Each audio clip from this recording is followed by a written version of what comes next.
भगवान को आप मानते हैं श्री हरि विष्णु, श्री हरि विष्णु, श्री हरि विष्णु, ऐसे ओम नमो भगवते वासुदेवाय कुछ भी आप बोल के और इस टाइप से आपको दान कर लेना है। ग्रहण के बाद, ग्रहण जब मुक्त हो जाएगा उसके बाद में आपको दान कर लेना है। तो पूरा और आपको फिर इसको हाथों में जल लेके आपको करना है।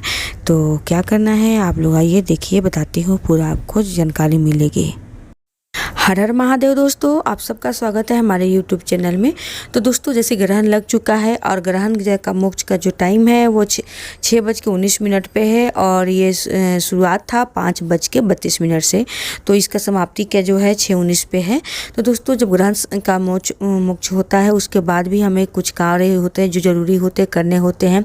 ऐसे नहीं होता कि जब ग्रहण ख़त्म हो जाती है तो बस हम नॉर्मल अपना बस खाना पीना खाना स्टार्ट करते नहीं, उसके बाद भी हमें कुछ कार्य होते हैं जो बहुत ही आवश्यक होते हैं, उसे करने होते हैं। जैसे ग्रहण लगने के बाद हमारे जो काफ़ी नकारात्मक ऊर्जा जो है आता है, फैल जाता है वातावरण में, तो उसको शुद्धि करने के लिए जो हमें घर के से लेकर अपने बॉडी तक की शुद्धिकरण करना होता है, शुद्ध करना होता है। तो जैसे ही आपका ग्रहण ख़त्म होता है तो ग्रहण ख़त्म होने के बाद में भी कुछ कार्य करेंगे और उस पर बताऊँगी। और ग्रहण जब शुद्ध हो जाएंगे उसके बाद भी कुछ कार्य जाके दान करना होता है। तो दान में क्या करना चाहिए, किन चीज़ों का दान करना चाहिए, कैसे करना चाहिए, उस पर भी हम बातें करेंगे। तो चलिए शुरू करते हैं। उसके पहले अगर आप लोगों से अनुरोध है कि अगर वीडियो अच्छा लगेगा तो लाइक कीजिएगा, चैनल को सब्सक्राइब कीजिएगा और कमेंट करके भी बताइएगा कि आप लोग को जानकारी कितनी ज्ञानवर्धक लगी। तो चलिए शुरू करते हैं।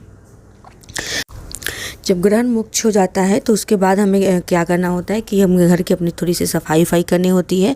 उसके बाद स्नान करना होता है। तो सफाई जैसे कि अभी चंद्र ग्रहण था, जैसे चंद्र ग्रहण तो रात को लगता है कि इस बार थोड़ा सा दिन में ही लग गया था, लेकिन फिर भी जब ग्रहण मोक्ष होगा उसके बाद तो अंधेरा हो जाएगा। तो उसके बाद हमें अपने झाड़ू तो नहीं लगाना है, लेकिन अपने घर में पूरे घर में पोछा उछा जो भी है आपको कर लेना है, लगा लेना है। उसके बाद आप घर के जितने सदस्य हैं, आप और जितने बच्चे जब सभी है सभी को स्नान करना चाहिए। तो स्नान कर लीजिएगा। और उसके बाद अगर आप स्नान नहीं कर सकते हैं, अगर पोछा नहीं लगा सकते, तो फिर घर में क्या होता है, गंगा जल आप घर का छिड़काव कर दीजिएगा और हल्दी मिला के कर दीजिएगा ताकि घर थोड़ा शुद्ध हो जाए। और फिर स्नान अगर आप नहीं कर सकते तो कपड़े बदल के, हाथ पैर धो के अच्छे से कपड़े बदले कि मैं यही कहूँगी कि अगर आप स्नान कर लेते हैं, घर के पोछा ओछा लगा लेते हैं तो ये बहुत ही अच्छा होगा। ये एक कभी बार बार तो होता नहीं, ये सब चीज़ अगर है तो कर लेना चाहिए। तो आप ऐसे कर लीजिएगा। उसके बाद हम जस्ट कर लेंगे। तो फिर एक उपाय करते हैं। उपाय बहुत ही हमारे पूज्य गुरुदेव ने भी बोलते हैं कि कोई भी उपाय हो तो उसको करने से हमें फ़ायदा होता है। तो एक स्नान करने के बाद दान करते हैं। तो आप दान भी कर सकते हैं। तो दान दो तरीके से होता है ग्रहण के बाद में, एक स्नान करने से पहले होता है, एक स्नान करने के बाद होता है। तो आप वो दोनों जो है दान कर लीजिएगा।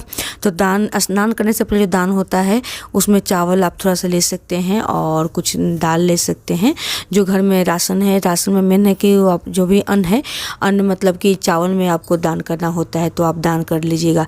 जब आपका स्नान हो जाए, स्नान करने के बाद भी घर में सभी जितने सदस्य हैं, स्नान करने से पहले और स्नान करने के बाद भी सभी जितने सदस्य छोटे बड़े जितने हैं, और आप उसको जो अन्न लेके, चावल लेके, दाल लेके, थोड़ी सब्जी, कोई भी सब्जी जो भी मौसम वाली सब्जी हो, चाहे आलू हो, घर में और कुछ नहीं तो आलू तो हो ही जाता है, तो इसको लेके आप दान कर दीजिएगा।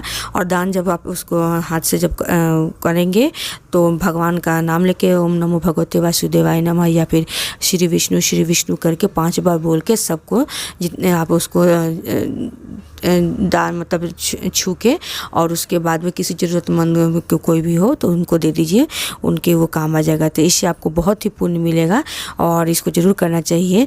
तो ये आप लोग ज़रूर इसे कर लीजिएगा। घर के जितने सदस्य हो उन सबको भी कराइएगा। तो ये चीज़ थोड़ी सी वीडियो लेट जा रही है, लेकिन आपको ये जानकारी अगर अच्छा लगेगा तो अगर दूसरों को भी शेयर कर दीजिएगा ताकि उनको भी जानकारी मिल सके। तो ये दान आप ज़रूर कीजिएगा। दान ग्रहण के बाद दान करना बहुत ही मतलब अच्छा होता है। इस उपाय को ज़रूर करना चाहिए। उपाय क्या बोले, सब लोग करते हैं तो इसको करना चाहिए और दूसरे को भी आप बताइए कि हाँ ऐसे करो। अगर आपके पास अन्न नहीं है, जैसे कहीं आप ऐसी जगहों पर रह रहे हैं जहाँ घर में मतलब आप बाहर खा पी रहे हैं तो आप पैसे भी दान कर सकते हैं, पैसे भी लेके दान दे सकते हैं और वो किसी ज़रूरतमंद को दे सकते हैं, तो वैसे भी कर सकते हैं।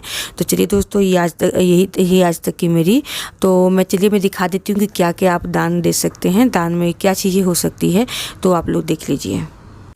तो ये देखिए, स्नान करने से पहले जैसे आपके घर में जितने सदस्य हैं उतने ही आप हिस्से पे मतलब उतना आप चावल ले लीजिए और जितना आपसे हो सके आप जितना समर्थ है उतना ले लीजिए।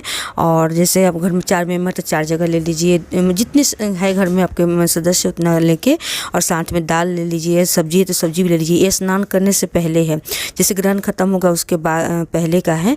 और उसके बाद जब स्नान कर लेंगे तो स्नान करने के बाद फिर आप दूसरे थाली में फिर से आप क्या करेंगे कि आप लोगों में 4 भाग तो करके नहीं दिखाई कि घर में 4 सदस्य हैं, जितने सदस्य हैं मैंने फिर दोबारा दिखा देती हूँ। फिर आपको क्या करना है कि चावल, हल्दी और सब्जी जो भी है और दाल ले लेना है। तो ये स्नान करने के बाद देखिए जो छोटा प्लेट मैंने दिखाया स्नान करने से पहले और स्नान करने के बाद, साथ में जो है तो कुछ पैसे आप जरूर रखिएगा।